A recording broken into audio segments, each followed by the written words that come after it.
জ্ঞান দিতে আসো না। নিজের মেয়ের বিয়েতে খরচা হবে বলি মেয়েটাকে তো অন্য একটা ছেলের হাত ধরে বের করে দিলাম। আমার মেয়ের বিয়ে আমি কি করে দেবো না দেবো আমি বুঝবো, তুমি বলতে আসার কে? মন খারাপ করিস নি বোন, সব ঠিক হয়ে যাবে। আমি আর এই অত্যাচার কতদিন সহ্য করবো বলো? আমার ছেলে মেয়ের তো একটা ভবিষ্যৎ আছে। মা তুমি কাঁদে না, তুমি কাঁদলে আমার অনেক কষ্ট হয়। ফ্যামিলিতে প্রবলেম হতেই পারে, তাই বলে পড়াশোনা ছেড়ে দেবো বললে হবে? আমাদের এই ছোট্ট জীবনে সুখ দুঃখ কষ্ট সব আছে, তাই বলে তো ভেঙে পড়লে চলবে? নিজেকে একটু শক্ত কর। কি শক্ত হবো বল? আব্বার অত্যাচার দিন দিন বেড়েই চলেছে। ওইখানে আবার কি হলো? গাড়ি তো আর আসতে চালাবে না, নিজেও মরবে আর পাঁচজনকে নিয়েও মরবে। এই রহিম, এই ছেলেটা কার রে? ওই মাঠ পাড়ার রফিকের ছেলে। গাড়ি হাতে পেলে আর মানুষ থাকে না, এইসব ছেলেপেলে ঠেঙ্গি মেরে ফেলা দরকার। আপনারা কি মানুষ? এরা এইভাবে অ্যাক্সিডেন্ট করে পড়ে আছে আর আপনারা দাঁড়িয়ে দাঁড়িয়ে দেখছেন? আপনাদের গায়ে শুধু মানুষের চামড়াটুকুই আছে, ভিতরে মানসিকতা বলে কোনো জিনিস নাই। এই নেহা, ও গেলি আয়, তাড়াতাড়ি হসপিটালে নিয়ে যেতে হবে।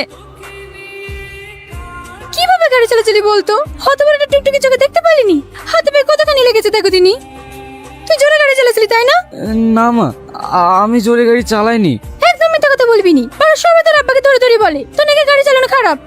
বিশ্বাস করো মা, আমি আস্তে আস্তে যাচ্ছিনু, কোথা থেকে টুকটুক এসে আমাকে মেরে দিল। রিঙ্কু এখন কেমন আছে? ও আর বেশি কিছু হয়নি, পায়ে একটু লেগেছে। তোর নিয়ে কত টাকা জরিমানা দিতে হবে না বড় মা? ও কি ইচ্ছা করে করেছে নাকি? রিম্পা, তুই বাড়ি চলে যাবো তো। তুই আমাদের বাড়িতে আসিস জানলে তোর আব্বা আবার বকাবকি করতে পারে। কোথায় ছিলি এতক্ষণ তুই? একটু রনিদের বাড়িতে গিয়েছিলাম।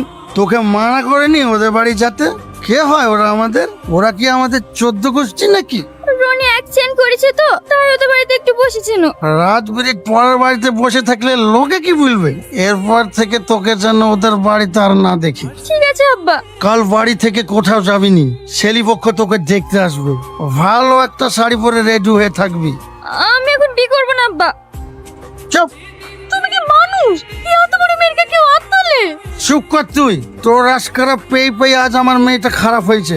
মেয়েটা কোথায় থাকে না থাকে তুই কি কোনো খোঁজ রাখিস? কাল যদি ছেলেপক্ষের সামনে উল্টো পাল্টা কোনো কিছু করিস তাহলে আমার চেয়ে খারাপ আর কেউ হবে না।